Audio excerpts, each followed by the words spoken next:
Assalamu alaikum everyone. I hope you all are happy and healthy. Today we will discuss about verb. Verb को आज हम tense के हिसाब से समझेंगे कि टेंस इसमें वर्ब किस तरीके से चेंज होता है, वर्ब के मूड क्या है, एस्पेक्ट्स वगैरह क्या हैं. वर्ब को ऑलरेडी हम डिस्कस कर चुके हैं कि action words are called verb. तो अब टेंस के हिसाब से पढ़ेंगे ताकि आगे जब हम टेंसेस करेंगे तो हमें वो समझने में आसानी होगी. फॉर्म्स ऑफ वर्ब हम डिस्कस करेंगे. So every sentence needs a verb. Like verb के बगैर कोई सेंटेंस मुकम्मल नहीं होता.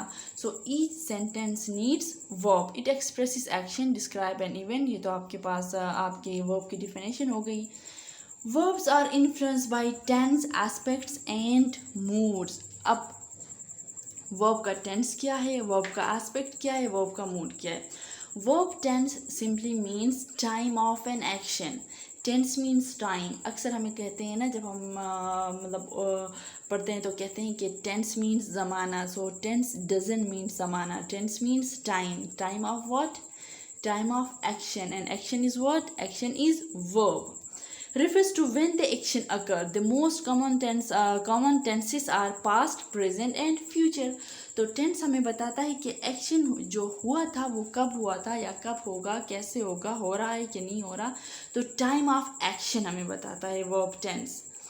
Secondly, verb aspect. The aspect of the verb is determined by whether the verb expresses a fact, an ongoing action, a completed action, or the end of an ongoing action. Verb aspect हमें बताता है कि action हो रहा है, complete हुआ है कि नहीं हुआ, शुरू में है या एंड में है. Verb aspect refers to the flow of time. The three main aspects are independent, progressive and perfect. इनके बारे में हम आगे डिटेल में पढ़ेंगे. Then we have verb mood. Verb mood refers to the attitude of the action. Is the verb actually happening, possibly happening, or being commanded to happen? Verb mood means action mood. अब action का mood क्या हो रहा है कि नहीं हो रहा, मुमकिन है कि हो सकता है या नहीं हो सकता. तो इस तरीके की जो वर्ब है वो हमें वर्ब मूड में मिलते हैं, जो हमें वर्ब मूड बताता है कि ये सब क्या है. So हमने कहा कि we have like three kind of tenses which are past, present and future. But if we look at the linguistic approach of tense, so we have only two main tenses. If we look at a linguistic approach, तो linguistic approach हमें क्या बताता है कि there are only two tenses. Tenses present and past, because linguistics says tense means time of what? Time of action, and action is what? Verb. और जब हम action, time of action की बात करते हैं, देन द एक्शन होता क्या है कि एक्शन हमेशा कंप्लीट होना चाहिए. पास्ट और प्रेजेंट की जब हम बात करते हैं तो हमें कंप्लीटेड एक्शंस मिलते हैं, जैसे कि लाइक कोई काम हुआ था या हुआ है, बस आगे फ्यूचर की बात नहीं होती. Next important thing is that whatever we talk about tenses is only this sort of thing where the time is clear. If we talk about habitual action, past habitual action, or universal truth, or like whatever the sentences are, our focus is on time. For example, I go to school means मैं school जाता हूँ. Time is clear, मैं जाता हूँ. I went to school, ये past है, habitual action है. सो मैं स्कूल गया था, द टाइम इज़ क्लियर. यहाँ पे कोई हमें आगे वजाहत देने की, एक्सप्लेनेशन की ज़रूरत नहीं होती. But if we say that I am going to school, तो यहाँ पे the time is not clear. Present में मैं जा रहा हूँ, फ्यूचर में मैं प्रोसेस में हूँ, पता नहीं एंड इसका होगा कि नहीं होगा. So in future we have like the tense is not, the time is not clear, the tense is not clear. That's why we cannot call it tense. ये कौन कहता है? linguistic approach कहता है. देन अगर फ्यूचर की हम बात करते हैं टेंसेस के बारे में, फॉर एग्ज़ाम्पल अगर किसी आने वाले वक्त की बात हम करें तो हम कहेंगे the match starts tomorrow. Starts tomorrow हमारे पास प्रेजेंट टेंस है लेकिन हम कल का कह रहे हैं. तो इस तरीके की बातें लिंग्विस्टिक अप्रोच पे होती है, लेकिन आप लोगों ने इसको छोड़ देना है, आपका इसके साथ कोई काम नहीं है. जर्नली मैं आपको बता रही थी. Okay, now come to verb tenses in detail. Okay, verb tense indicate when the action expressed by a verb take place. The three simple tenses are past, present, and future. Present tense refers to the circumstances that exist now or they have occurred a period of time that include the present. Present tense also be expressed basic facts that are continuous. तो present tense हमें किस बारे में बताता है ये तो सारा यहाँ पे लिखा है. It's very easy and very simple to understand, तो डिटेल में जाने की ज़रूरत नहीं है. अब इसको अलग अलग फॉर्म में डिस्कस करेंगे. लाइक प्रेजेंट टेंस की जब हम बात करते हैं तो we have 4 forms of each tense. Present simple tense, present continuous tense, present perfect tense and present perfect progressive और कंटिन्यूस टेंस. तो हर टेंसेस के हमारे पास 4 फॉर्म्स आते हैं. तो इनको अलग अलग डिस्कस करते हैं ताकि it will be easy for you. Present simple present expressed current events. Simple present के अंदर वर्ब क्या काम करता है, करंट इवेंट्स के बारे में बताता है. प्रेजेंट प्रोग्रेसिव और present continuous tense present expresses continuous action. ये उन एक्शंस के बारे में वर्ब के वो काम है जो मतलब जारी है, कंटिन्यूस है, ख़त्म नहीं हुए. प्रेजेंट परफेक्ट टेंस हमें क्या बताता है, completed event that is still relevant to the present. वो वाले इवेंट्स होते हैं जो कि प्रेजेंट में ही कंप्लीट हो चुके हैं, मतलब पास्ट में वो लोग नहीं गए हैं, प्रेजेंट में ही अभी अभी कंप्लीटेड हैं. तो प्रेजेंट परफेक्ट प्रोग्रेसिव में वर्ब क्या करता है, present perfect progressive expresses a continuous action that begin in the past and continues into the present. अब प्रेजेंट परफेक्ट में एक्शन जो है, वर्ब जो है, वो पास्ट में शुरू हो चुका होता है और हमारे पास प्रेजेंट में मौजूद होता है. प्रेजेंट से भी उसका रिलेशन होता है. वो वाले सेंटेंसेस है, ये सारे सेंटेंसेस हम डिटेल में करेंगे तो then you will understand easily. Past tense refers to the events that have occurred in the past or an event that occurred continuously in the past. तो past tense simply means verb की जितनी भी हरकतें होती हैं, जितने भी actions होते हैं, वो past में हो चुके होते हैं. Simple past expresses past events that have already occurred. Past progressive expresses the continuous action in the past. Continuous हैं, जारी तो थे, प्रोग्रेसिव थे, लेकिन past में अभी complete भी हो चुके हैं. Past perfect expresses a completed action in the past. It is totally opposite of present tense. Okay. Then future tense expresses circumstances that will occur in the future. The future tense is different from the present and past tense. Present और past tense है, future tense different कैसे हैं. Look, verb के हिसाब से difference है.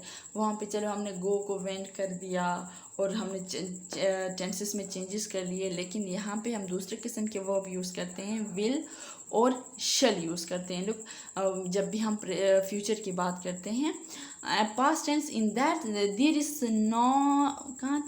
There is not usually a type of verb conjugation that shows the future tense. Future verbs are formed by combining them with words like will and shall or the phrase going to. तो future में जब भी हम sentences बनाते हैं verb का, तो हम क्या will, shall और going to वगैरह यूज़ करके हम अपना sentence complete करते हैं. तो सिंपल फ्यूचर में क्या बात होती है, simple future expresses actions that will take place in the future, आने वाले वक्त में होगा. Future progressive expresses continuous function that will take place in the future. वो भी फ्यूचर में होंगे जिनका अभी तक कोई मतलब प्रेजेंट और पास्ट से ताल्लुक़ नहीं.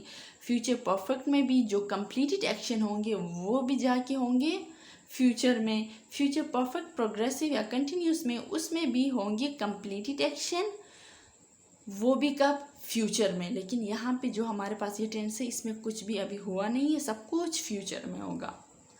Then we have verbal aspect. Verbal aspect अब क्या है, verbal aspect refers to the timing of the verb, जो हमने पीछे डिस्कस किया कि टाइमिंग क्या है एक्शन की. All verbs have both tense and aspects. हर वर्ब का टेंस टाइम भी होता है, एस्पेक्ट भी होता है. Verbal aspect consist of simple, continuous or perfect. For perfect progressive where is refers to a different fabric of time. तो simply यहाँ टाइम की बात हो रही है. लुक, सिंपल जो वर्बल एस्पेक्ट है, simple aspect is use to express a single action or a permanent state. या तो एक्शन सिंगल होता है, एक से ज़्यादा एक्शंस नहीं होते, या बिल्कुल परमानेंट बात होती है, permanent state. Ali lives in Karachi, Karachi में रहता है, इट्स परमानेंट स्टेट। रिपीटेटिव और हैबिचुअल एक्शन क्या होगा, he runs every morning, daily वो भागता है, तो इसका हैबिचुअल एक्शन है, रिपीट होता है ऑन डेली बेसिस, आज हुआ, कल भी होगा, परसों भी होगा। Then single action, he is graduated from शावी university, it is just a single action. तो वर्बल एस्पेक्ट ही हमने पढ़ा। देन प्रोग्रेसिव एस्पेक्ट क्या है, ये सिंपल एस्पेक्ट था। Progressive aspect is use to talk about continuous event, progressive का मतलब ही कंटिन्यूस है ना, तो इसके अंदर वो वाले एक्शन जो कि जारी हैं, अभी ख़त्म नहीं हुए। Ali is reading a novel. Perfect aspect, perfect aspect is use to discuss completed action, it is often formed by the verb have combined with past tense verb। अच्छा, परफेक्ट एस्पेक्ट क्या बताता है, discuss completed action. She has left home so she can not answer the phone, it's completed action, वो घर छोड़ के जा चुकी है, घर से निकली है, तो she can not answer the phone, she can not pick it up. Perfect progressive, perfect progressive combines the perfect and progressive to refer the completed portion of a continuous action। I will have been sleeping for many hours then, तो ये इसका perfect progressive था।